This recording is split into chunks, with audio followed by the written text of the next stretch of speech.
بسم الله الرحمن الرحيم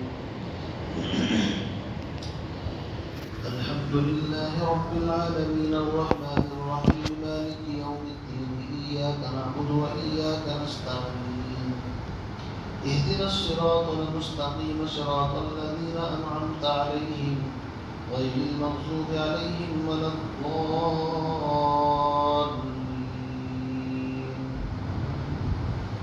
آمين صدق الله العظيم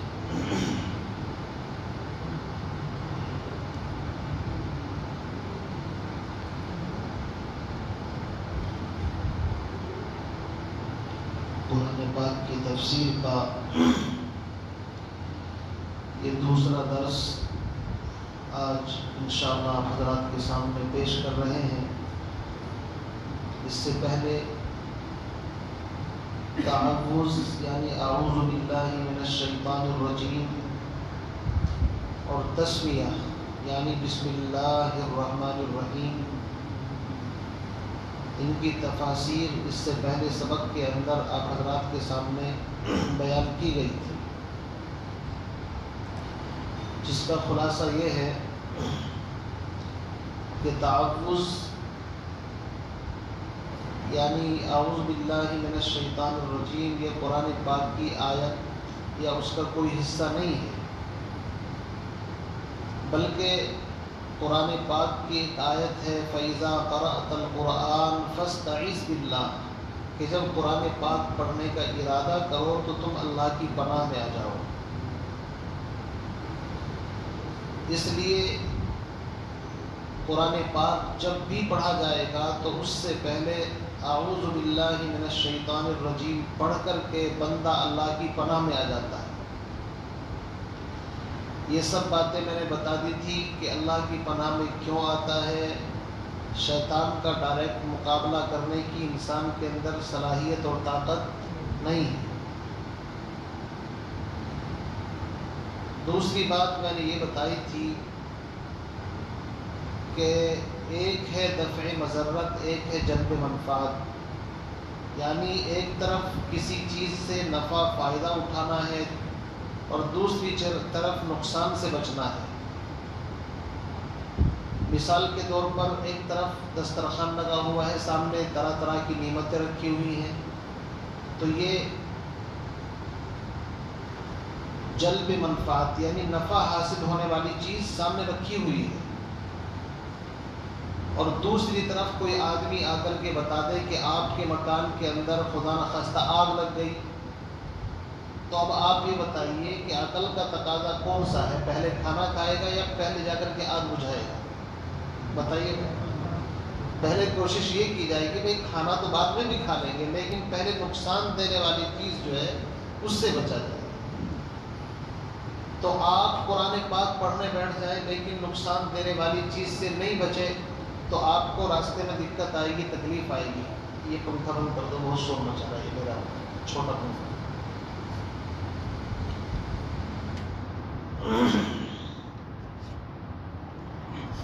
تو اس لیے حکم دیا گیا کہ جب قرآن پڑھا جائے تو پہلے اللہ کی پناہ میں آ جاؤ، تعوذ پڑھو، اس کے بعد بسم اللہ الرحمن الرحیم۔ یہ قرآن پاک کی سورہ نمل اس کی ایک آیت ہے، قرآن کا جز ہے، لیکن سورہ فاتحہ کا جز نہیں ہے۔ بسم اللہ الرحمن الرحیم سے کیوں قرآن کو شروع کیا جاتا ہے؟ اس لیے کہ حدیث کے اندر اللہ کے نبی نے فرمایا ہر وہ کام جو محتم بالشان ہو اگر اسے اللہ کے نام سے شروع نہ کیا جائے تو وہ ناقص اور ناتمام رہتا ہے۔ اس لیے قرآن سے بڑھ کر کے کوئی اہم کام نہیں ہو سکتا، تو سب سے پہلے بسم اللہ الرحمن الرحیم سے قرآن پاک کو شروع کیا گیا۔ دوسری بات یہ ہے کہ بسم اللہ الرحمن الرحیم کے تقریباً 19 حروف ہیں، اور جہنم کے اوپر جو انچارج اور بڑے قسم کے جو فرشتے ہیں ان کی تعداد بھی تقریباً 19 ہے۔ تو بعض مفسرین یہ فرماتے ہیں کہ جب انسان بسم اللہ الرحمن الرحیم پڑھتا ہے گویا کہ ایک حرف جہنم کے ایک فرشتے سے حفاظت کا ذریعہ بن جاتا ہے۔ تو بسم اللہ الرحمن الرحیم سے قرآن پاک کے شروع کرنے کی وجہ یہ بھی ہے۔ پھر بسم اللہ الرحمن الرحیم، حضرت نوح علیہ السلام دیکھیے کتنے بڑے پیغمبر ہیں، اپنی قوم کو کشتی میں سوار کر کے ایمان والوں کو جب چلتے ہیں تو وہ بھی اللہ کا نام لیتے ہیں، بسم اللہ مجریہا و مرساہا۔ اسی طرح حضرت سلیمان علیہ السلام نے جو خط لکھا انہوں نے تو صاف لکھا انہ من سلیمان و انہ بسم اللہ الرحمن الرحیم۔ اس سے اس طرف اشارہ ہے کہ بسم اللہ پہلے نبیوں نے بھی اللہ کے نام سے ہی ہر اہم کام کو شروع کیا ہے۔ اور یہ بات بھی میں نے بتائی تھی کہ آسمانی جتنی بھی کتابیں ہیں، تقریباً 104 کتابیں مفسرین نے لکھا ہے، ان کا خلاصہ قرآن پاک میں ہے۔ قرآن پاک کا خلاصہ سورۃ الفاتحہ اور سورۃ الفاتحہ کا خلاصہ بسم اللہ الرحمن الرحیم کے اندر ہے۔ اور یہ اتنی اہم چیز ہے کہ غالباً حضرت عیسیٰ علیہ السلام کے قبر کے پاس سے گزر ہوا تو دیکھا اس بندے کو عذاب قبر ہو رہا ہے۔ کچھ دن کے بعد پھر آئے تو معلوم ہوا عذاب قبر ہٹا دیا گیا۔ تو اللہ رب العزت سے پوچھا الہ العالمین، جب میں ادھر سے گزرا پہلے عذاب قبر ہو رہا تھا، اب عذاب قبر ہٹا لیا گیا۔ اللہ کی طرف سے ندا آئی، وحی کے ذریعے سے بتایا گیا کہ اے عیسیٰ، میری غیرت اور میری رحمت کو جوش آیا۔ یہ انسان بڑا گنہگار تھا، زندگی کے اندر اس نے بہت گناہ کی، عذاب ہو رہا تھا، لیکن جب یہ مرا تو اس کی بیوی حاملہ تھی، پیٹ کے اندر بچہ تھا۔ اس نے سوچا میں نے تو کوئی نیک عمل نہیں کیا، لیکن اپنے بچے کو دین سکھانے کی وصیت کر کے گئے۔ اب وہ بچہ بڑا ہوا، بولنے کے لائق، اس نے میرا نام لیا بسم اللہ، تو میری رحمت کو جوش آیا، مجھے شرم آئی کہ جس کا بچہ مجھے رحمان اور رحیم بسم اللہ الرحمن الرحیم کہہ کر کے پکارے، میں اس کے باپ کو عذاب قبر میں مبتلا رکھوں، اس لیے میں نے فرشتوں کو حکم دیا اس سے عذاب ہٹا لیا تھا۔ تو بڑی اہم چیز ہے بسم اللہ الرحمن الرحیم۔ ہم ویسے ہی سرسری پڑھ کر کے گزر جاتے ہیں، اگر اس کی حقیقت پر غور کر لیں تو بہت گہری چیز ہے۔ علماء نے اس کے فوائد میں لکھا ہے کہ اس میں 3 اللہ کے نام ہیں، ایک لفظ اللہ جو اسم ذات ہے، اور دوسرے رحمان اور رحیم، یہ صفاتی نام ہے۔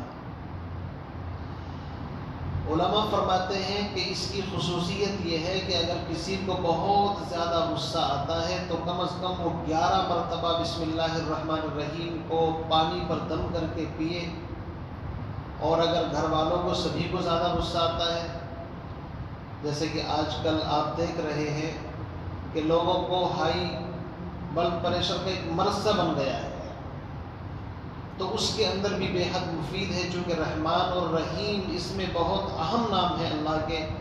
ان ناموں کی برکت سے اللہ رب العزت اس کے ہائی بلڈ پریشر کو بھی نارمل کر دیتے ہیں۔ تو اس لیے ویسے بھی باطنی اعتبار سے بھی اس کے بڑے فوائد ہیں۔ تو بہرحال اعوذ باللہ بسم اللہ کی تفسیر تو ہم کر چکے تھے، یہ تو میں نے ربط کے طور پر آپ کو بتا دیا تاکہ ذہن آپ کا موجود رہے اور پیچھے سے آگے کے ساتھ تھوڑا سا تعلق کنیکشن جڑ جائے۔ اب الحمدللہ رب العالمین، یہ سورۃ الفاتحہ ہے، اس کی 7 آیتیں ہیں اور یہ مکی صورت ہے۔ مکی اور مدنی صورتیں آئیں گی۔ قرآن پاک کی 114 صورتیں ہیں، بعض صورتوں کے شروع میں مکی لکھا ہوتا ہے، بعض صورتوں کے شروع میں مدنی لکھا ہوتا ہے۔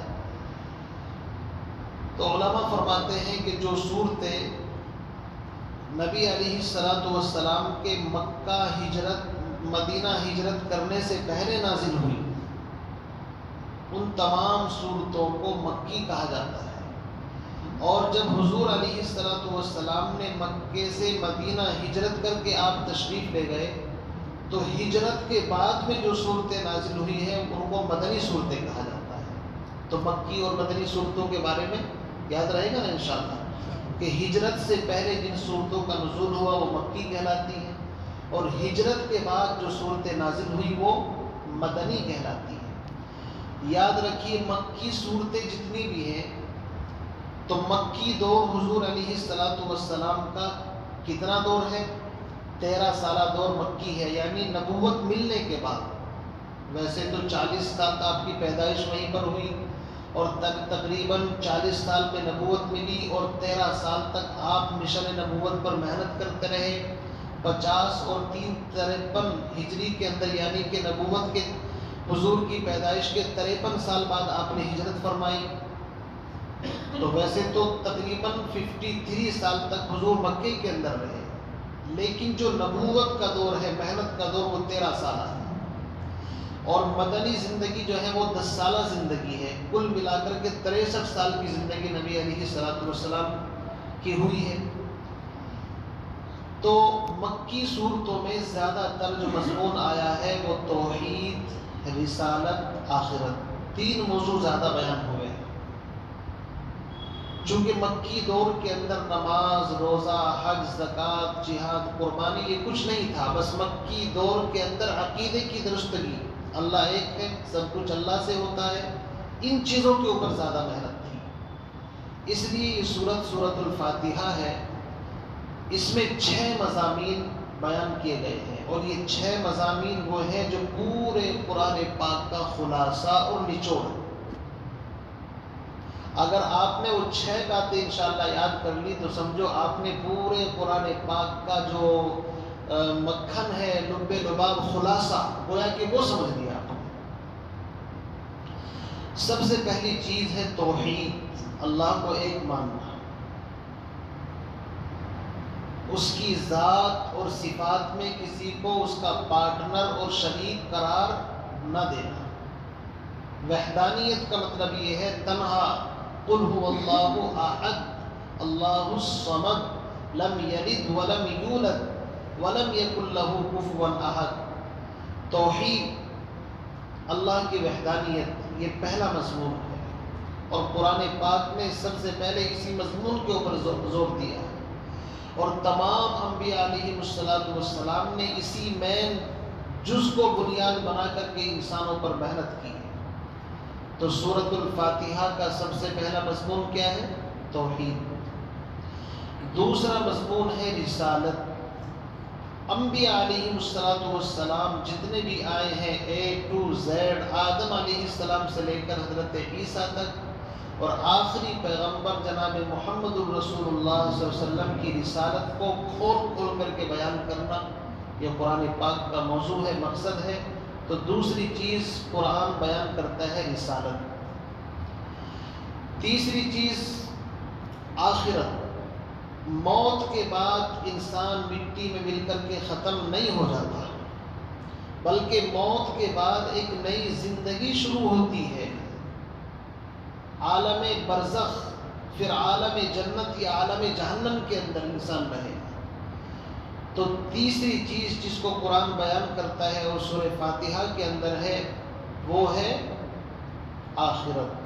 تقریباً 113 جگہ پر قرآن میں اس مضمون کو بیان کیا ہے، 113 مقامات پر، کہیں مالک یوم الدین، کہیں یوم الجزاء، کہیں وما هذه الحیات الدنیا الا متاع الغرور، دنیا کی زندگی کو دھوکہ اور آخرت کی زندگی کو اصل۔ تو تیسرا مضمون قرآن کا جو اصل ہے وہ ہے آخرت کی زندگی کو بیان کرنا۔ اور چوتھی چیز قرآن پاک بیان کرتا ہے احکام۔ احکام کی لسٹ بڑی ہے، نماز ایک حکم ہے اللہ کا، روزہ حکم ہے، زکوٰۃ حکم ہے، قربانی حکم ہے، کیوں نہیں، ماں باپ کی اطاعت حکم ہے، اسی طریقے سے نکاح، عدت، طلاق، جتنے بھی احکام ہیں وہ سارے کے سارے احکام کے اندر داخل ہیں۔ تو چوتھا مضمون قرآن پاک کا ہے وہ احکام کو بیان کرتا ہے۔ اور پانچویں چیز قرآن پاک کا اصل موضوع ہے کہ جو توحید، رسالت، آخرت، احکام کو ماننے والے ہیں ان کا انعام کیا ہے، ان کا رزلٹ کیا ہے، ان کو ملے گا کیا۔ اور پانچویں چیز جو توحید، رسالت، آخرت، احکام کو نہ مانے ان کی سزا کیا ہے۔ یہ 6 خلاصے کے طور پر میں نے بیان کی ہے سورہ فاتحہ کے اندر، اور یہ ساری کی ساری چیزیں پھر قرآن میں آپ کھولتے جائیں گے. جیسے کہ عقیدہ ہے لا الہ الا اللہ محمد الرسول اللہ، یہ بنیاد ہے، فاؤنڈیشن ہے. لیکن آپ اس کو ربڑ کی طرح کھولتے چلے جائیے تو لا الہ الا اللہ کے اندر 7 چیزیں چھپی ہوئی ہیں. وہ 7 چیزیں جس کو ایمان مفصل کہتے ہیں. آمنت باللہ وملائکتہ وکتبہ ورسلہ والیوم الآخر والقدر خیرہ وشرہ من اللہ تعالی والبعث بعد الموت. 7 چیزیں. جب آپ لا الہ الا اللہ کو تھوڑا کھولیں گے، بھئی لا الہ الا اللہ میں تو 2 چیزیں ہیں، اللہ کو ماننا، رسول کو ماننا. لیکن صرف کوئی انسان اللہ کو مانے اور نبی کو مان لے، فرشتوں کا انکار کر دے، موت کے بعد کی زندگی کا انکار کر دے، جن کا ذکر ایمان مفصل میں، تو کیا مسلمان ہے؟ مسلمان نہیں ہے. 7 چیزوں پر ایمان رکھنا ضروری ہے، بنیادی چیز. تو جب لا الہ الا اللہ کو آپ کھینچیں گے تو 7 چیزیں نظر آئیں گی. آپ اس کو تھوڑا سا اور کھینچیں گے تو اس کے اندر پھر 5 چیزیں آئیں گی. بنی الاسلام علی 5 شہادت اللہ الہ الا اللہ واقام الصلاۃ وایتاء الزکاۃ والصوم والحج. یہ ساری چیزیں کلمے کے اندر ہیں. آپ اس کو اور مزید کھینچ کر کے لے جائیں گے تو اسی کے اندر سارا دین چھپا ہوا ہے. تو لا الہ الا اللہ محمد الرسول اللہ یہ تو شارٹ کٹ ہے. کوئی یوں کہے کہ یار تم نے تو مجھے کلمہ پڑھایا ہے لا الہ الا اللہ محمد الرسول اللہ، اب کہتے ہو نماز پڑھو، کبھی کہتے ہو قربانی دو، کبھی کہتے ہو حج کرو، یہ ساری چیزیں کہاں سے آ گئی؟ تو علامہ اقبال نے کہا تھا یہ عقیدت گہے الفت میں قدم رکھنا ہے، لوگ آسان سمجھتے ہیں مسلمان. ابو جہل کو پتا تھا کہ لا الہ الا اللہ کہنے کا مطلب کیا ہے. لا الہ الا اللہ کہنے کا مطلب یہ ہے کہ سارے دین پر عمل کرنے کا ایک اقرار ہے اس کے اندر. یہ ایک طریقے سے عہد و پیمان ہے. لا الہ الا اللہ کو یوں ہی تو نہیں کہتے تھے، بلکہ محمد الرسول اللہ کہتے ہوئے تو اور زیادہ بدکتے تھے. کیوں؟ اللہ کو تو کسی نہ کسی درجے میں ایک کافر بھی مانتے تھے. قرآن میں آئے گا، ان سے پوچھتے تھے آسمان کو کس نے پیدا کیا، کہہ دیں گے اللہ نے. زمین کو اللہ نے. لیکن نبوت سے بدکتے تھے کہ نبی کے نقش قدم پر چلنا پڑے گا، ان کی اطاعت کرنی پڑے گی. اس لیے میرے عزیز بزرگوں دوستو، یہ 6 باتیں خلاصے کے طور پر میں نے بیان کر دی. اب سب سے پہلی آیت ہے الحمدللہ رب العالمین. قرآن پاک کی ابتدا ہے سورۃ الفاتحہ سے. سورۃ الفاتحہ کے بہت سارے نام ہیں. ایک اس کا نام فاتحہ ہے. فاتحہ کے معنی آتے ہیں کھولنے والی، چونکہ ہر مضمون کو کھول کر کے بیان کرتے ہیں. سورۃ الفاتحہ کا نام سورۃ الشفا بھی ہے، ہر بیماری سے شفا. آپ نے واقعہ سنا ہوگا، مشہور واقعہ ہے کہ ایک صحابی رضی اللہ تعالیٰ سفر کے اندر تھے، تو راستے کے اندر کسی قبیلے کے جو مطلب وہ تھے کہ ان کے سردار، اس کو سانپ نے کسی تکلیف دینے والی چیز نے کاٹ لیا. وہ سب پریشان تھے کہ بھائی کسی دم کرنے والے کو بلاؤ. اتفاق سے صحابہ کا قافلہ گزرا، ان سے پوچھا تم میں سے کسی کو دم آتا ہے؟ ایک صحابی نے کہا ہاں مجھے آتا ہے دم کرنا. یہ گئے، جا کر کے کہا کہ پوری 40 یا تقریباً 100 بکریاں بھائی اتنی لوں گا دم کرنے کے بدلے میں. انہوں نے کہا ہمارا سردار ہے، کوئی مشکل نہیں ہے، اس کو شفا تو مل جائے. تو انہوں نے سورہ فاتحہ پڑھ کر کے دم کر دیا. انہوں نے اپنے وعدے کے مطابق وہ بکریاں کے حوالے کر دی.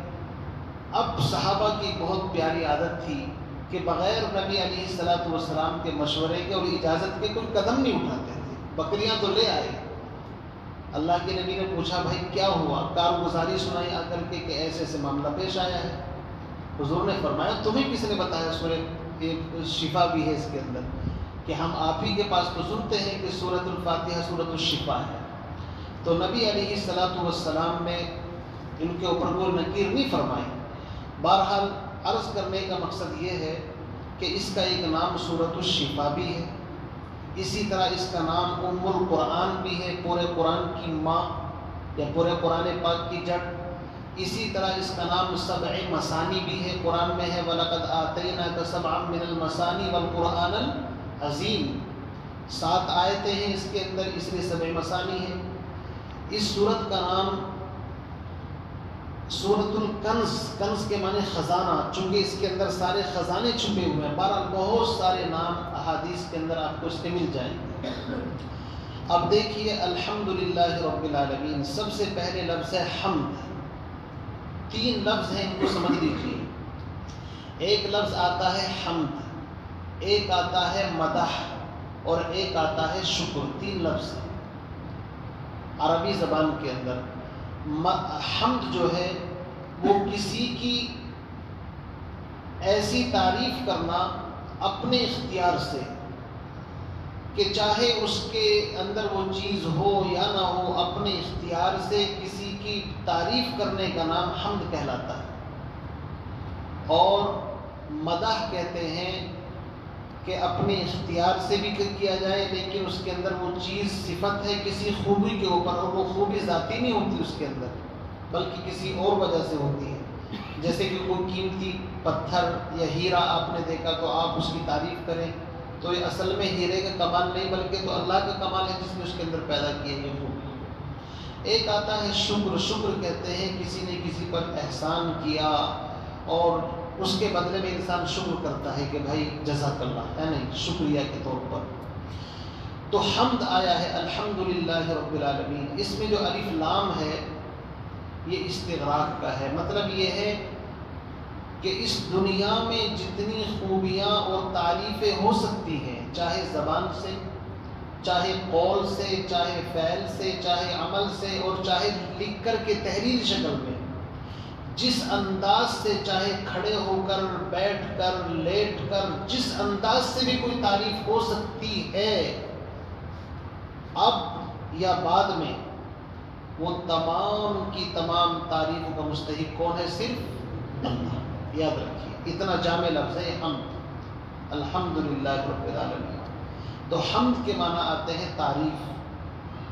الحمدللہ، تمام کی تمام تعریفیں للہ، اللہ ہی کے لیے ہیں۔ آپ دیکھیے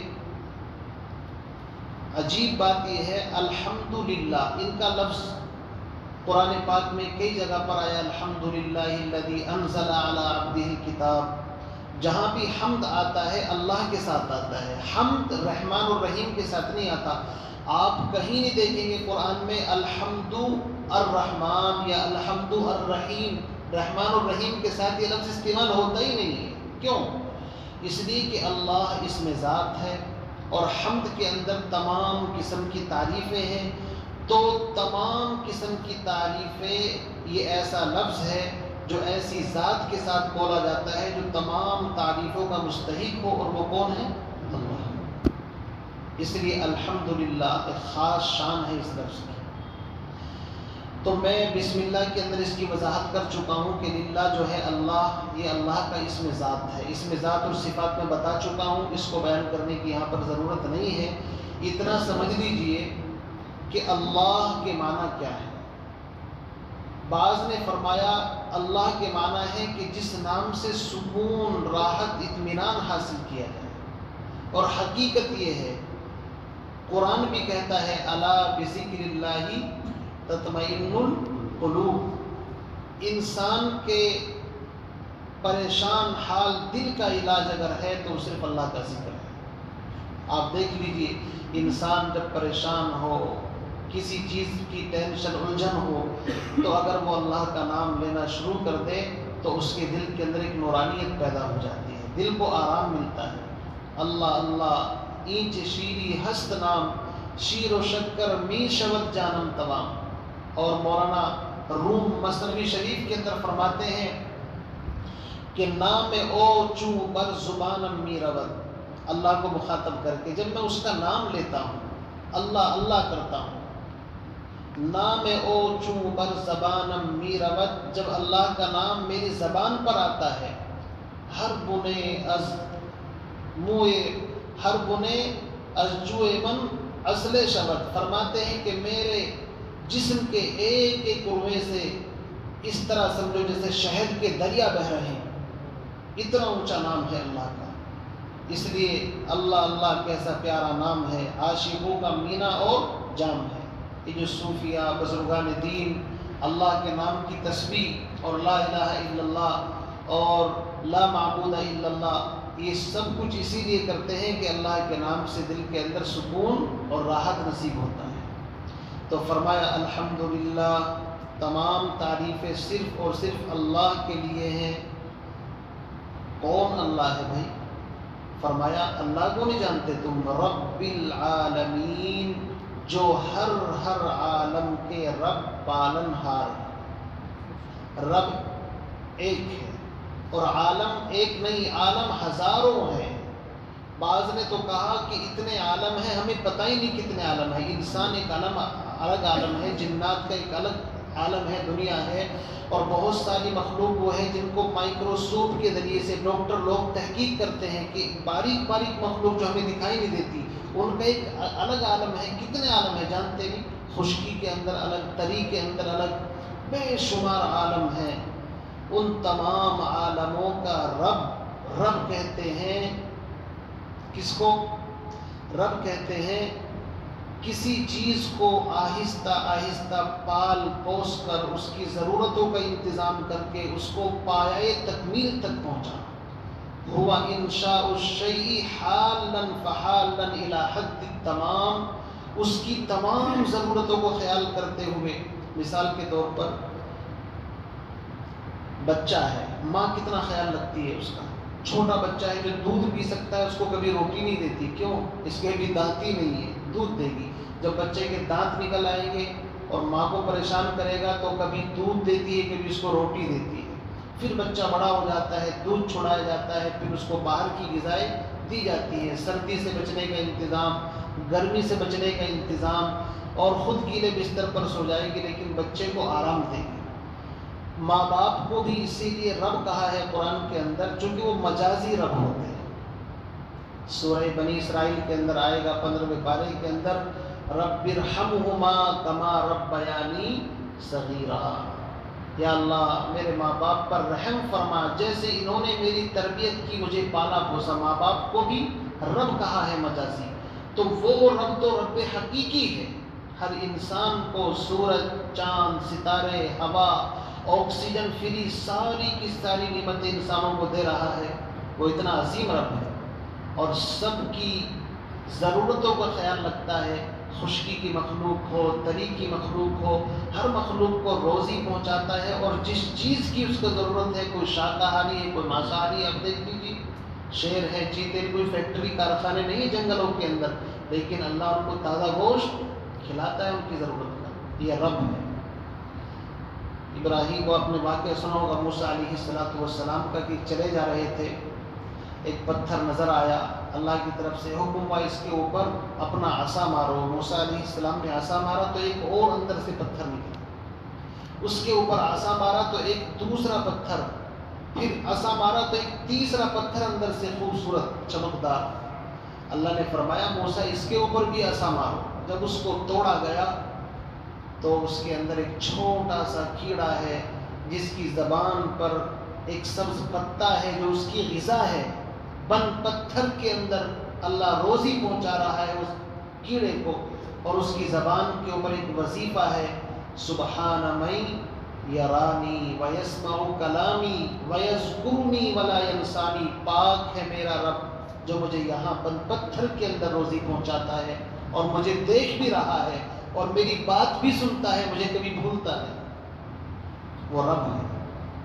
سمندر کی کتنی بڑی بڑی مخلوق ہے۔ سلیمان علیہ السلام کا واقعہ سنا ہوگا، ایک مرتبہ اللہ سے کہ الہی میں تیری مخلوق کی دعوت کرنا چاہتا ہوں، چونکہ اللہ نے ان کو جنات انسانوں پر حکومت دی تھی اور جنات سے جو چاہے کام لے لو۔ اللہ نے کہا یہ تمہارے بس کی کام نہیں ہے، اللہ میں چاہتا ہوں کہ اچھا ٹھیک ہے۔ تو جنات نے بڑی بڑی دیگوں کے اندر کھانے بنائے، ایک میدان کے اندر کھانے سجائے گئے۔ اللہ کی طرف سے حکم ہوا کہ سلیمان ذرا اسٹارٹنگ کریں کہ جی کہ خشکی کی یا تری کی، کہ تری کی مخلوق سے شروع کریں۔ روایت میں آتا ہے کہ ایک مچھلی نے اپنا سر نکالا اور پورے کھانے کو ایک لقمے کے اندر اپنے پیٹ کے اندر رکھ لیے، تو سلیمان علیہ السلام سجدے میں گر گئے۔ میرے بھائیوں، رب اللہ ہے، ساری مخلوق کو روزی وہ پہنچاتا ہے، اسی لیے بحث شروع ہوتی ہے کہ ابھی جس کا اللہ پہ یقین نہیں ہو تو کہے گا کہ بھائی بچے 2 ہی ہونے چاہیے، 3 کیوں کریں گے؟ بھائی کون کھلائے گا انہیں؟ لیکن ایک مسلمان کے ساتھ معاملہ یہی جا کر کے اٹکتا ہے۔ ہم کہتے ہیں کہ ہم رب نہیں ہیں، ہم رزاق نہیں ہیں۔ رزاق وہ ہے کہ جو مخلوق کو پیدا کرتا ہے، وہ اس کی رزق کا بھی انتظام کرتا ہے۔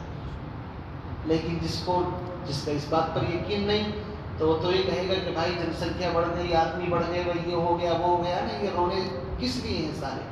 اسی لیے میرے بھائیوں، قرآن کہتا ہے لا تقتلوا اولادکم خشیۃ املاق، اپنی اولاد کو محتاجگی کے ڈر سے قتل مت کرو۔ نحن نرزقهم وإياکم، تم رزاق نہیں ہو، تمہیں اور انہیں روزی ہم دیتے ہیں۔ قرآن کہتا ہے وَإِذَا الْمَوْءُودَةُ سُئِلَتْ، قیامت کے دن چھوٹے بچوں سے جن کو ماں کے پیٹ کے اندر ہی پتہ چلا بچی ہے، بھائی کون شادی کرے گا، کون جہیز دے گا، کون اتنے لپڑے پالے گا؟ بھائی ڈاکٹر سے مل کر کے کام کرا دیا وہیں پر۔ قاتل ہے وہ ماں باپ، اللہ اس کو کھڑا کرے گا بچے کو اور پوچھے گا، یعنی اللہ اتنے غصے میں ہوں گے ماں باپ سے بات کرنا بھی پسند نہیں کریں گے، بچے سے پوچھیں گے تیرا قصور کیا تھا۔ وَإِذَا الْمَوْءُودَةُ سُئِلَتْ بِأَيِّ ذَنبٍ قُتِلَتْ، کون سا گناہ کر دیا تھا جس کی وجہ سے تمہیں قتل کر دیا گیا پیٹ کے اندر؟ کس وجہ سے ہو رہی؟ ایمانداری کے ساتھ بتاؤ۔ اس لیے کہ ہم لوگ رسومات اتنی بڑھا لی، بچی پیدا ہوگی، اس کے جہیز، اس کی یہ، اس کے بیٹوں کو کیوں نہیں کرتے؟ کما کر کے لائے گا، سہارا بنے گا۔ یاد رکھو، بیٹا اللہ رب العزت کی نعمت ہے تو بیٹی اللہ کی رحمت ہے۔ ہمیں نعمت بھی چاہیے، ہمیں رحمت بھی چاہیے۔ اگر رحمت کو بھگا دو گے تو کیا حال ہوگا؟ بہرحال الحمدللہ رب العالمین، تمام تعریفیں اس اللہ کے لیے ہیں جو ہر عالم کے رب ہیں۔ رب کہتے ہیں پالنے والے کو۔ میں آپ کو 10 روپے دے دوں، آپ مجھے 10-20 روپے دے دیں تو آپ رب نہیں بن جائیں گے، بلکہ اس کو تو کہیں گے بھائی سخی ہے، احسان کر دیا۔ لیکن رب کا مطلب یہ ہے کہ بچپن سے لے کر جوانی تک، بڑھاپے تک اس کی تمام ضروریتوں کو خیال کرنے والا، اس کو رب کہتے ہیں۔ تمام تعریفیں اس اللہ کے لیے ہیں، رب العالمین، جو ہر عالم کا رب ہے۔ سمجھ میں آ گیا مفہوم؟ تو نماز میں ہم اتنی بڑی دعا اللہ کی، اتنی بڑی تعریف کرتے ہیں۔ فرمایا الرحمن الرحیم، وہ صرف رب العالمین ہی نہیں ہے بلکہ وہ بڑا مہربان، نہایت رحم کرنے والا ہے۔ کیا مطلب؟ رحمان اور رحیم، رحمان فعلان کے وزن پر مبالغے کا صیغہ ہے۔ جو لوگ عربی جانتے ہیں وہ جانتے ہیں 3 معنی اس کے اندر ہیں۔ ایک تو یہ کہ اس کی رحمت عام ہے ہر مخلوق کے اوپر، کوئی مخلوق اس کی رحمت سے بچی ہوئی نہیں ہے، انسان ہو، جنات ہوں اور چرند ہوں، پرند ہوں، کوئی چیز ایسی نہیں جو اس کی رحمت سے بچی ہوئی۔ دوسرے یہ کہ رحمان کے معنی آتے ہیں جس کی رحمت ابلتے ہوئے چشمے کی طرح زور لگا کر کے کسی کے اوپر، جس طرح بارش برستی ہے ابلتے ہوئے چشمے کی طرح اس کی رحمت بہانے ڈھونڈتی ہے۔ اور تیسرا یہ کہ اس کے اندر صفت عارضہ ہے۔ تو الرحمن کا مطلب یہ ہے کہ وہ بڑا مہربان ہے، یعنی اس کی رحمت دنیا میں عام ہے ہر اعتبار سے۔ لیکن آگے فرمایا الرحیم، اس کی رحمت صرف وقتی نہیں ہے، الرحیم مستقل دائمی ہے۔ الرحیم صفت مشبہ ہے، اس میں دوام اور استمرار کے معنی ہے، یعنی ایسا نہیں کہ بس وقتی طریقے سے پیدا کر دیا اور رحمت دکھا دی، نہیں، اس کی رحمت جب شروع ہوتی ہے تو الرحیم جنت میں جانے تک، آخر تک اس کی رحمت اس کا پیچھا نہیں چھوڑتی۔ اس لیے اس کے 2 ترجمے آپ سمجھ لیجیے۔ الرحمن الرحیم کا ایک مطلب تو یہ ہے کہ اس کی رحمت دنیا میں عام ہے، کافروں کے اوپر بھی اس کی رحمت ہے۔ اگر کافر پر رحمت نہ ہو تو اللہ ایک گھونٹ پانی اس کو میسر نہ ہونے دے۔ ہر مخلوق کے اوپر رحم، تو دنیا میں رحم جو کرنے والا ہے اس کو الرحمن، اور آخرت میں صرف مومنین کے اوپر رحم کرے گا، اس لیے الرحیم فرمایا۔ تو الرحمن الرحیم یعنی وہ ایسا ہے جو دنیا میں بھی رحم کر رہا ہے اور آخرت میں بھی رحم کرے گا، اس کی رحمت سے کوئی ذرہ بھی خارج نہیں ہے۔ اسی لیے ایک آدمی نے سوال کیا تھا حضرت تھانوی رحمۃ اللہ علیہ سے کہ جب وہ رحمان اور رحیم ہے تو رحمان تو اس کو کہتے ہیں کہ کوئی بھی اس کی رحمت سے باہر نہ ہو، تو شیطان بھی تو ایک چیز ہے، تو کیا شیطان کے اوپر بھی اللہ کی رحمت ہوگی؟ ایک سوال کر دے آدمی نے، کرنے والے نے۔ حضرت نے لکھا ہاں شیطان کے اوپر بھی رحمت ہے۔ کیسے رحمت ہے؟ اللہ کو قدرت ہے کہ وہ جب سزا دینے پر آئے تو اس کی سزا کی کوئی لمٹ اور کوئی حد نہیں ہے، کیونکہ وہ تو لامحدود ذات ہے۔ تو سزا جب دینے پر آئے تو اس کی کوئی حد نہیں ہے، لیکن مثال کے طور پر کسی کو 1000 جوتے مارنے ہوں اور 999 مار کر کے چھوڑ دیں، سوچو بھائی، تو ایک جوتا اس کو نہیں مارا تو یہ بھی تو رحمت ہے نا، مارنے تو اس کو 1000 تھے لیکن 999 مار کر کے ایک چھوڑ دیا کہ چلو ایک نہیں مارتے، تو یہ بھی رحمت کا حصہ ہے۔ جواب دیا کہ اللہ رب العزت شیطان کو جتنا عذاب دیں گے اس سے زیادہ عذاب دینے پر اللہ قادر ہے، لیکن جو ایک فکس کر دیا اس کے لیے، یہ بھی رحمت ہے۔ سمجھ گئے جواب؟ کہ حضرت تھانوی جواب دے سکے بھائی کسی کے بس کی بات نہیں ہے، بڑے لوگوں کی بڑی بات ہے۔ اسی لیے کہا ہے کہ دین ہوتا ہے بزرگوں کی نظر سے پیدا، نہ کتابوں سے نہ وعظوں سے، نظر سے پیدا۔ دین ہوتا ہے بزرگوں کی نظر سے پیدا۔ اللہ والوں کی جب جوتیاں اٹھاتا ہے انسان تو اللہ اس کی برکت سے سینے کو کھول دیتا ہے۔ تو فرمایا الرحمن الرحیم، بڑا مہربان نہایت رحم کرنے والا، مالک یوم الدین، روز جزا کا مالک ہے۔ دیکھو اب تک 3 نام آئے، الحمدللہ، ایک اللہ، ایک رحمان، ایک رحیم، بلکہ ایک چوتھا رب بھی آ گیا۔ ہو سکتا ہے انسان یہ سوچے کہ بھائی بڑے مزے آ رہے ہیں، وہ تو رحمان بھی ہے، رحیم بھی ہے، رب بھی ہے، پال بھی رہا ہے، تو مزے ہی مزے ہیں، ہے نہیں؟ تو انسان کبھی کبھی غلط فہمی کا شکار ہو جاتا ہے۔ فرمایا دھوکے میں مت رہنا، اگر ایک طرف اس کی رحمت ٹھاٹے مارتے ہوئے سمندر کی طرح ہے تو دوسری طرف مالک یوم الدین بھی ہے، روز جزا کا مالک بھی ہے، اس لیے سنبھل کر کے چلنا۔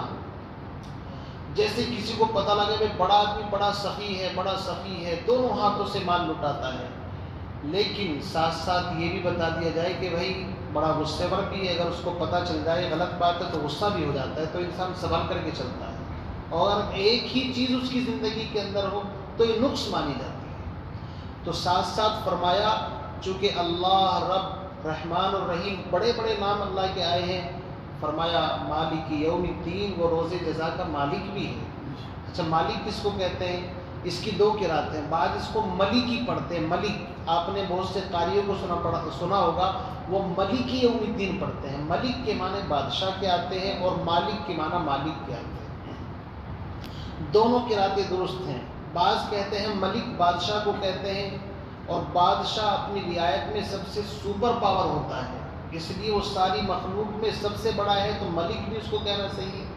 اور مالک تو مالک ہوتا ہے، اپنی مخلوق میں، اپنی مملوکہ چیزوں میں جیسے چاہے تصرف کرے، اس کو حق ہے۔ تو مالک یوم الدین، وہ روز جزا کا مالک ہے۔ مالک، اس کے اوپر بات یاد آئی، حسن بصری رحمۃ اللہ علیہ اور عبداللہ ابن مبارک کا ایک واقعہ لکھا ہے کہ سردی کی رات تھی، عبداللہ ابن مبارک رات کو اٹھے، دیکھا ایک آدمی راستے کے اندر جاتا ہے، کپڑے بھی کوئی خاص نہیں پہنے، بار بار آ رہا ہے جا رہا ہے، ادھر سے ادھر ادھر سے ادھر۔ بلا کر کے پوچھا بھائی تم کون ہو؟ کہا کہ میں غلام ہوں۔ اچھا تمہارے آقا نے تم کو پورے کپڑے نہیں دے رکھے ہیں پہننے کے لیے، سردی ہے؟ کہا کہ حضرت میرا آقا جانتا ہے، میں اس سے مانگوں گا تو یہ توہین ہے، میرے آقا کو پتہ ہے، شاید اسی حال میں دیکھ کر کے خوش ہو۔ سمجھے نہیں؟ تو غلام وہ ہوتا ہے جس کی اپنی کوئی حیثیت نہیں ہوتی، اس کی اپنی کوئی مرضی نہیں ہوتی، اس کا مالک جو چاہے اس سے کام لے، جو کھلانا چاہے کھلائے، جو پلانا چاہے پلائے۔ تو فرمایا مالک یوم الدین، وہ روز جزا کا مالک ہے۔ وہ مالک ایسا ہے کہ معمولی سی بات پر بڑے سے بڑے گنہگار کو بخش دے، کوئی پوچھنے والا نہیں، کیوں؟ مالک جو ہوا، اور اگر پکڑ لے تو کوئی پوچھنے والا نہیں، مالک ہے، مالک کو تو ہر چیز کا اختیار ہے، اس لیے فرمایا مالک یوم الدین، روز جزا کا مالک ہے۔ آگے فرمایا ایاک نعبد و ایاک نستعین، تیری ہی عبادت کرتے ہیں اور تجھ ہی سے درخواست اعانت کی کرتے ہیں، مدد مانگتے ہیں۔ دیکھو یہاں پر لفظ ایاک، ایاک یہ مفعول ہے اور نعبد یہ فعل فاعل ہے، اور عربی زبان کا ایک قاعدہ ہے تقدیم ما حقہ التاخیر یفید الحصر والتخصیص، کہ جو چیز مقدم ہونی ہو اگر اس کو مؤخر کر دیں یعنی بعد میں لے آئیں اور بعد والی چیز کو پہلے لے آئیں تو اس میں ایک حصر پیدا ہو جاتا ہے۔ اگر ہم اس کا ترجمہ یہ کریں تیری عبادت کرتے ہیں اور تجھ سے مدد مانگتے ہیں تو یہ ترجمہ صحیح نہیں ہوگا۔ اس کا مطلب یہ ہے کہ تیری عبادت کرتے ہیں یعنی کسی اور کی بھی عبادت کی گنجائش ہے، یہ مطلب ہوگا۔ اور جب ہم نے کہا تیری ہی عبادت کرتے ہیں، اس لفظ ہی نے ساری چیزوں کو ختم کر دیا، اب اور کسی کی عبادت نہیں ہو سکتی۔ یہ ایاک پہلے آیا ہے اس وجہ سے یہ ترجمہ ہو رہا ہے، ایاک نعبد، تیری ہی عبادت کرتے ہیں۔ اچھا عبادت کس کو کہتے ہیں اس کو سمجھے آپ؟ عبادت سمجھتے ہیں کس کو کہتے ہیں؟ عبادت کے معنی ہے کسی کی انتہائی درجے کی تعظیم کو سامنے رکھ کر کہ بہت معزز بڑی ہستی ہے، کسی کی انتہائی تعظیم کو سامنے رکھ کر کے اپنی انتہائی عاجزی، ذلت اور مسکنت، یعنی اپنے اندر سب سے نیچے پن آ جائے، ہے نا، کہ میں بڑا عاجز، بڑا کمزور، بڑا گھٹیا، اور جس کی میں عبادت کر رہا ہوں اس سے اعلیٰ عرفہ کوئی نہیں ہے، اپنے سے بڑا کسی ہستی کو مان کر کے اور اپنے کو سب سے کم تر مان کر کے کسی کی عبادت کرنے کو عبادت کہتے ہیں۔ یاد رکھیے اس کو، عبادت کوئی چھوٹا لفظ نہیں ہے، اسی لیے انسان اس سر کو کسی کے سامنے نہیں جھکاتا۔ علماء نے لکھا ہے کہ سلام کرتے وقت بہت سے ایسے کرتے ہیں نا، سلام کرتے وقت سر کو جھکانے کی اجازت نہیں ہے۔ یہ سر اگر جھکے گا تو پیدا کرنے والے کے سامنے جھکے گا۔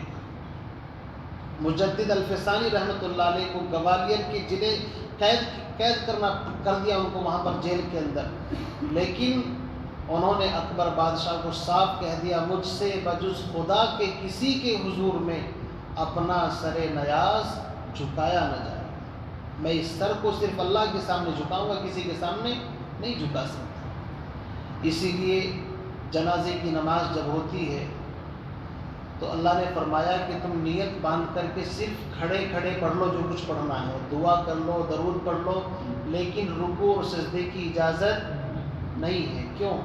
تم جھکو گے تو دوسرا یہ سمجھے گا شاید میت کی تعظیم کر رہے ہیں، اس کے سامنے جھک رہے ہیں۔ جس رب نے جنازے کی نماز میں سے رکوع سجدہ ختم کر دیا ہو، اس عقل کے اندھے کو سوچنا چاہیے کہ وہ 2 فٹ جب زمین کے اندر اس ہستی کو، اس انسان کو اتار دیا، پھر وہاں قبر پر جا کر کے سجدہ کرنے کی اجازت کیسے ہو سکتی ہے؟ عقل سے سوچو۔ اگر اجازت ہوتی تو رکوع سجدے کی نماز میں ہونی چاہیے تھی، لیکن اللہ نے تو نماز میں سے بھی ہٹا دیا کہ رکوع سجدہ نہیں کرنا بھائی، تو نماز میں تو رکوع سجدہ کیا نہیں، لیکن کہا کہ اللہ تیری نہیں مانیں گے، ٹھیک ہے آگے چل کر کے کریں گے۔ جا کر کے چادر خریدی اور مزار کے اوپر چڑھایا اور ساتھ طواف کیا اس کا صاحب، اور جا کر کے سر ٹیک دیا۔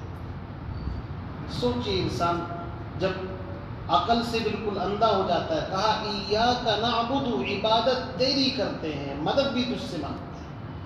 پتہ چلا نہ اللہ کے علاوہ کسی کی عبادت جائز، نہ اللہ کے علاوہ کسی سے مدد مانگنا جائز۔ تو جو لوگ کہتے ہیں یا علی مشکل کشا، یہ لفظ صحیح ہے بھائی، علی مشکل کشا نہیں ہے بھائی، علی تو خود مشکلات میں رہے ہیں، 4.5 سال کی حکومت کا زمانہ دے کے سب سے زیادہ بیچارے مشکلات میں رہے ہیں۔ اور جو کہتا ہے الغوث المدد یا غوث المدد، یا اس طرح کے جملے شرکیہ جملے ہیں، ان سے بچنا چاہیے۔ اللہ کے علاوہ نہ کوئی مشکل کشا ہے، نہ کوئی حاجت روا ہے، نہ نفع نقصان کا مالک ہے، نہ کوئی کسی کو کچھ دے سکتا ہے، نہ کسی کے اختیار میں کچھ ہے۔ سب کچھ اختیار اللہ کا ہے۔ کفار اور مشرکین بھی تو بتوں کو پوجتے تھے، ان سے قرآن نے سوال کیا تم ان کی پوجا کیوں کرتے ہو؟ تو انہوں نے کہا ما نعبدہم الا لیقربونا الی اللہ زلفیٰ، ہم اس لیے کرتے ہیں کہ یہ بھی کچھ تھوڑا اختیار رکھتے ہیں اور اللہ کے یہاں ہماری سفارش کر دیں گے، کام بنوا دیں گے۔ تو جو مشرکین کا عقیدہ تھا وہی تمہارا ولیوں کے بارے میں ہے۔ ہم پوچھتے ہیں مزاروں پر کیوں جاتے ہو؟ کہ جی ہم بھی جانتے ہیں ہے تو اللہ ہی کرنے والا، پر یہ سفارش کر دیتے ہیں۔ کیوں جی یہی کہتے ہیں نا، ان کی بھی کچھ چلتی ہے، یہ بڑے نیک بندے تھے۔ میرے بھائیوں، وہ اللہ کے نیک بندے تھے، اس سے انکار نہیں ہے، لیکن اللہ نے ڈپارٹمنٹ تقسیم نہیں کر رکھے کہ میں نے تم کو بھی دے دیا اتھارٹی کہ تم سفارش ایک الگ چیز ہے، وہ بھی اللہ کی مرضی سے کریں گے قیامت میں، انبیاء، ملائکہ، نیک لوگ، لیکن کب؟ جب اللہ چاہیں گے، بغیر اللہ کی مرضی کو سفارش بھی نہیں کر سکے۔ تو انسان عقیدے کے معاملے میں بڑا کچا ہے، اور قرآن شرک کی بنیادوں کے اوپر سب سے پہلے حملہ کرتا ہے۔ اگر شرک آئے گا تو ایمان نہیں رہے گا، ایمان ختم۔ شرک اتنی خطرناک چیز ہے، ان اللہ لا یغفر ان یشرک بہ ویغفر ما دون ذلک لمن یشاء، اللہ شرک کو معاف نہیں کرے گا، جس کو چاہے گا معاف کرے گا۔ شرک اتنا خطرناک وائرس ہے، اس وائرس کے آنے سے نیکی ختم۔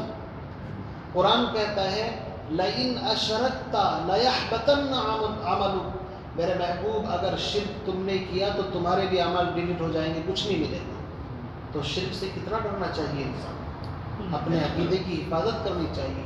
تو سورۃ الفاتحہ میں فرمایا ایاک نعبد، الہی عبادت بھی تیری کرتے ہیں اور مدد بھی تجھ ہی سے مانگتے ہیں، کسی اور سے تو مدد مانگنا جائز نہیں۔ سوال یہ ہے کہ ہم تو دنیا میں بہت ساری مدد مانگتے ہیں کہ بھائی آپ میرا یہ کام کر دیجئے، مجھے یہ چیز دے دیجئے، تو کیا شرک ہے؟ نہیں۔ یاد رکھو دو چیزیں ہیں، ایک ما فوق الاسباب، اسباب سے اوپر، اور ایک ہے ما تحت الاسباب، اسباب کے نیچے۔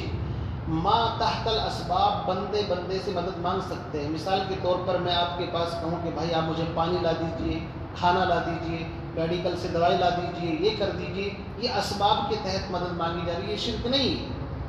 اسباب سے اوپر میں میڈیکل اسٹور پر جا کر کے کہوں آپ مجھے شفا دے دیجئے، دوائی نہیں مانگ رہا اس سے، کیا مانگ رہا ہوں؟ شفا۔ تو شفا اس کے ہاتھ میں ہے بھائی صاحب، شفا تو اللہ کے ہاتھ میں۔ اس کو کہتے ہیں شرک۔ تو فرمایا ایاک نعبد و ایاک نستعین، عبادت بھی تیری کرتے ہیں، مدد بھی تجھ سے مانگتے ہیں۔ یہ 4 آیتوں کا ترجمہ یہاں تک ہو چکا ہے۔ آگے فرمایا اہدنا الصراط المستقیم، پروردگار ہمیں سیدھے راستے کی ہدایت دے دیجیے۔ صراط المستقیم، سیدھا راستہ۔ اللہ کے نبی نے صحابہ کو ایک سیدھی لکیر کھینچ کر دائیں بائیں کچھ چھوٹے چھوٹے راستے بنا کر کے بتایا، یہ چھوٹے چھوٹے راستے گمراہی کے ہیں۔ وَأَنَّ هَذَا صِرَاطِي مُسْتَقِيمًا فَاتَّبِعُوهُ، اللہ تک پہنچنے کا ایک راستہ ہے، وہ کون سا راستہ ہے؟ توحید والا راستہ، شرک سے الگ تھلگ راستہ اللہ تک پہنچتا ہے۔ وَأَنَّ هَذَا صِرَاطِي مُسْتَقِيمًا اهْدِنَا الصِّرَاطَ الْمُسْتَقِيمَ، ہمیں سیدھے راستے کی ہدایت دے دیجیے۔ ہدایت کس کو کہتے ہیں؟ ہدایت ایک ایسا نور ہے، ایسی چمک ہے، انسان کے دل کے اندر پیدا ہوتی ہے تو اس کو دودھ کا دودھ، پانی کا پانی کرنا آسان ہو جاتا ہے۔ یاد رکھیے ہدایت ایک ایسی چیز ہے، انسان اس کو کسی پیسے کی، دنیا کی کرنسی سے خرید نہیں سکتا۔ کوئی سوچے میرے پاس بہت پیسہ ہے، میں ہدایت خرید لوں گا، ہدایت پیسوں سے نہیں ملتی۔ کوئی سوچے طاقت میرے پاس ہے، میں چھین لوں گا، ہدایت چھیننے سے نہیں ملتی۔ ہدایت کسی مارکیٹ میں بکتی بھی نہیں، چھیننے سے چھین نہیں سکتا۔ کوئی سوچے چوری کر کے لے لوں گا، فرمایا یہ ایسی چیز بھی نہیں کہ اس کو چرا لو تم، صرف ایک ہی چیز ہے، اس کو اللہ سے مانگا جاتا ہے۔ اسی لیے ہر نماز کی ہر رکعت کے اندر اہدنا الصراط المستقیم کہہ کر کے اللہ کے سامنے بھیک اور اپنی جھولی پھیلا کر کے، دامن پھیلا کر کے مانگتا ہے، اللہ مجھے سیدھے راستے پر چلا دیجئے، بغیر سیدھے کے راستے کے گزارا نہیں ہے۔ ہدایت کے 3 درجات ہیں، کتنے ہیں؟ 3 درجے ہیں۔ ایک ہدایت وہ ہے جو ہدایت عامہ ہے، ہدایت عامہ، پہلی ہدایت اللہ نے ساری مخلوق میں تقسیم کر رکھی، یاد رکھیے اس کو، چرند پرند یہاں تک کہ درخت اور زمین سے نکلنے والی جو بیلیں چلتی ہیں بھی ہدایت، ان کو بھی پتہ ہے کدھر ہم کو جانا ہے کدھر نہیں جانا ہے۔ ہدایت کا سب سے پہلا درجہ عام ہے، جس کو قرآن نے کہا الذی اعطى كل شيء خلقه ثم هدى، اللہ نے پیدا کیا مخلوق کو اور اس کو سوجھ بوجھ ہدایت دے دی۔ بلی کا بچہ ہے، وہ ماں کے پیٹ سے پیدا ہوتا ہے، اسے پتہ ہے کون تیرا دشمن ہے کون تیرا دوست ہے۔ مرغی کے انڈے سے بچہ نکلتا ہے، جانتا ہے کس سے تجھے بچنا ہے کس سے تجھے نہیں بچنا ہے۔ یہ وہ ہدایت کا پہلا درجہ ہے جو اللہ نے ہر مخلوق کو تقسیم کر رکھا ہے، اس کے نفع نقصان کی چیز اس کو بتا رکھی ہے، تو یہ ہدایت کا پہلا درجہ ہے۔ سمجھ گئے بھائی آپ؟ یہ ہدایت کا پہلا درجہ ہے۔ ہدایت کا دوسرا درجہ وہ ہے جو انبیاء علیہ السلام انسانوں میں آ کر کے ان کو بتاتے ہیں اپنے رب کو پہچانو، بت پرستی کو چھوڑو، ساری چیزوں کا مالک اور خالق اللہ ہے، رحمان الرحیم ہے، رب ہے، وہی ہے۔ اس کے لیے انبیاء علیہ السلام آتے ہیں، جو مان لیتا ہے وہ کامیاب، جو نہیں مانتا وہ ناکام۔ ہدایت کا ایک تیسرا درجہ ہے ہدایت خاصہ، اعلیٰ درجے کی ہدایت، چونکہ ہدایت کے درجات بھی لا انتہا درجات ہیں، اس کے درجات کو شمار نہیں کیا جا سکتا۔ انسان اگر آج ایک درجے پر ہے تو کل دوسرے درجے پر، پرسوں تیسرے درجے کے اوپر۔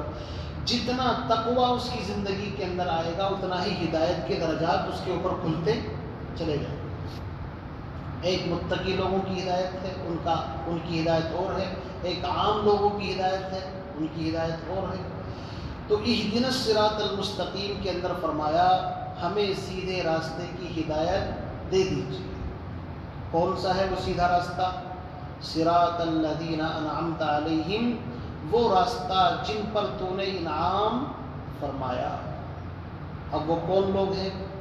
قرآن کے اندر آئے گا سورہ نساء کے اندر، من النبیین والصدیقین والشہداء والصالحین، 4 قسم کے لوگوں کا اللہ نے ذکر فرمایا ہے جن پر اللہ نے انعام فرمایا ہے۔ کون ہے؟ سب سے پہلے نبی، پھر صدیق، پھر شہداء، پھر صالح۔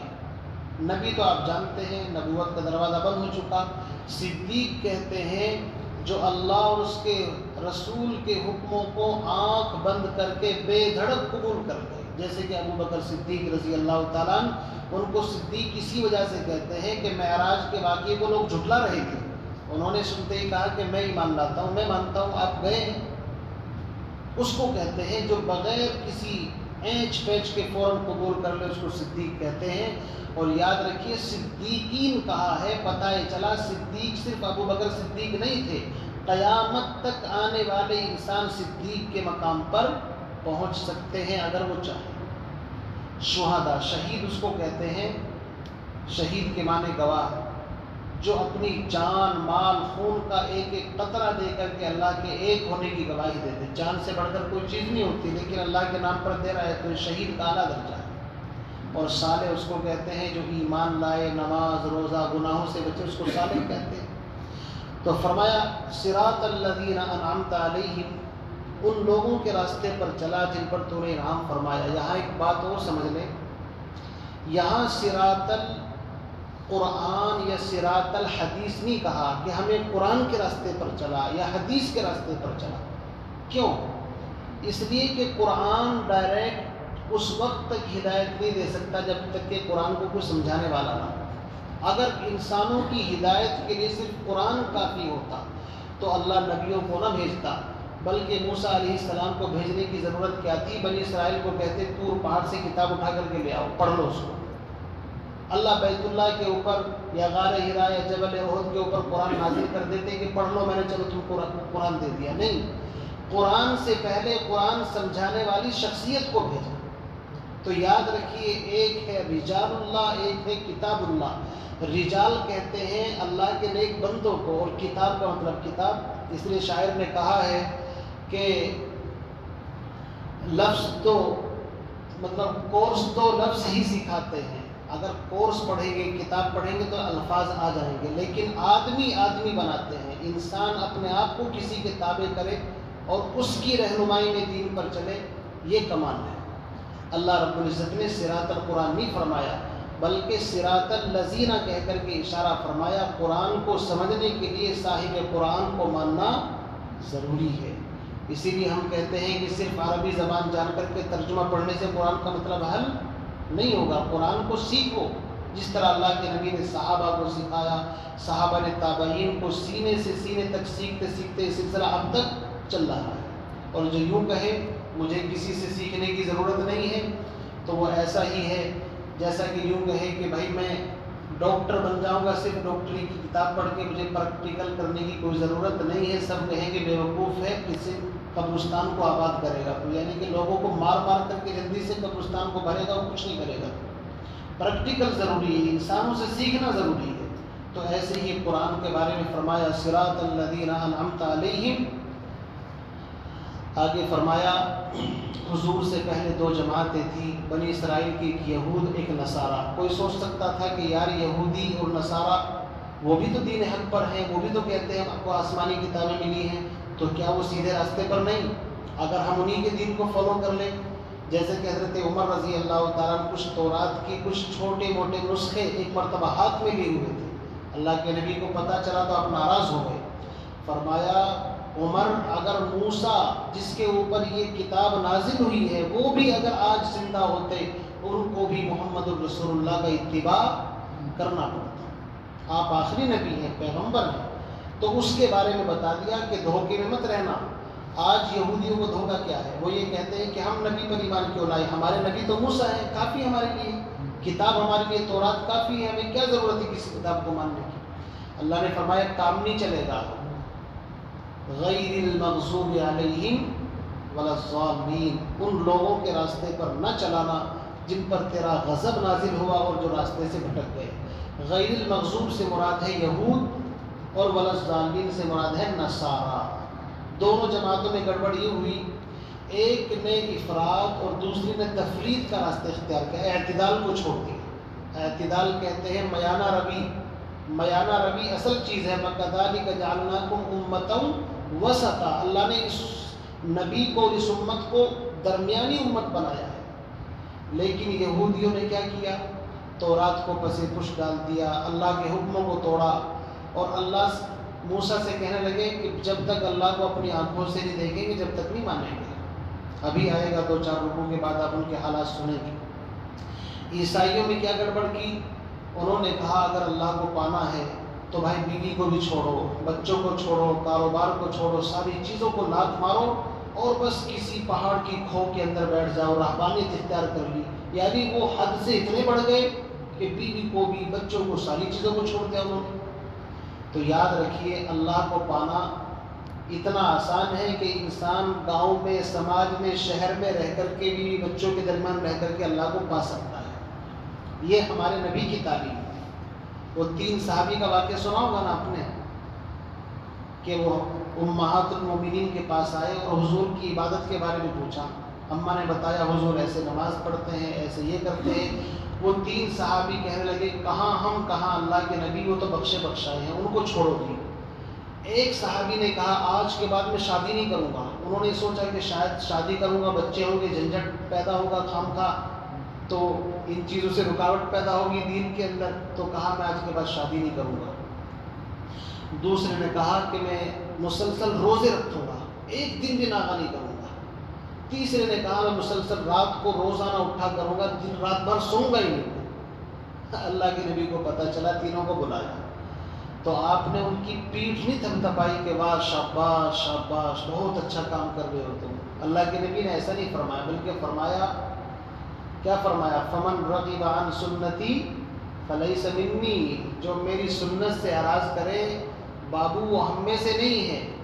مجھے دیکھو میں نے شادیاں بھی کی ہیں، میں روزے بھی رکھتا ہوں، افطار بھی کرتا ہوں، رات کو سوتا بھی ہوں، نماز بھی پڑھتا ہوں۔ کیا مطلب؟ اعتدال کا راستہ بتایا۔ رہبانیت نہیں ہے دین کے اندر، بیوی بچوں کو چھوڑ دو اور بس اللہ اللہ تسبیح لے کر کے بیٹھے جناب، کیا کہ جی بس سب تو اللہ اللہ کرتے ہیں۔ اللہ کو ایسی اللہ اللہ پسند نہیں ہے بھائی۔ اللہ کو وہ اللہ پسند ہے جو نبی کے بتانے کے طریقے کے مطابق ہو۔ اعتدال والا دین ہے یہ۔ اہدنا الصراط المستقیم کا مطلب ہے اعتدال والا سیدھا راستہ. نہ بیوی رکاوٹ ہے دین کے اندر، نہ بچے رکاوٹ ہے، نہ کاروبار رکاوٹ ہے، بلکہ جو انسان اپنے بچوں کو حلال کھلانے کے لیے محنت کرتا ہے، آم امرود اور ٹھیلے کے اوپر سبزی بیچتا ہے، اس کو ہر مرتبہ گاہک کو بلانے کے اوپر سبحان اللہ الحمدللہ کہنے کا اجر ملتا ہے، اس لیے کہ وہ اپنے بچوں کو حلال لقمہ کھلانا چاہتا ہے اور کس سے بھیک مانگنا نہیں چاہتا. یہ وہ دین ہے، اتنا خوبصورت دین، اتنا پیارا دین، اس میں ہر چیز کی رہنمائی امت کے لیے کی گئی ہے. بہرحال باتوں سے باتیں نکلتی رہیں گی اور زیادہ وقت ہو جائے گا. آپ حضرات نے ماشاءاللہ کافی وقت دیا ہے. تو سورۃ الفاتحہ اس کی 7 آیات آپ حضرات کے سامنے آ گئی، اور اس کے اندر جو 6 مضامین توحید، رسالت، آخرت، ماننے والے، احکام اور نہ ماننے والے، یہ 6 مضمون میں نے خلاصے کے طور پر اور اس کا تھوڑا تھوڑا ترجمہ تشریح آپ کے سامنے کر دی.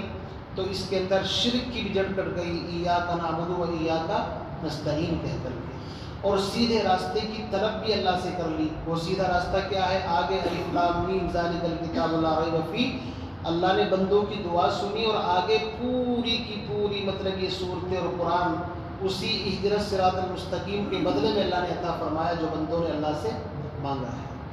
اللہ تعالیٰ سے دعا فرمائے مجھے آپ کو اپنی زندگی کے اندر قرآن و سنت کو داخل کرنے کی سعادت اور توفیق نصیب فرمائے. سبحان اللہ، استغفر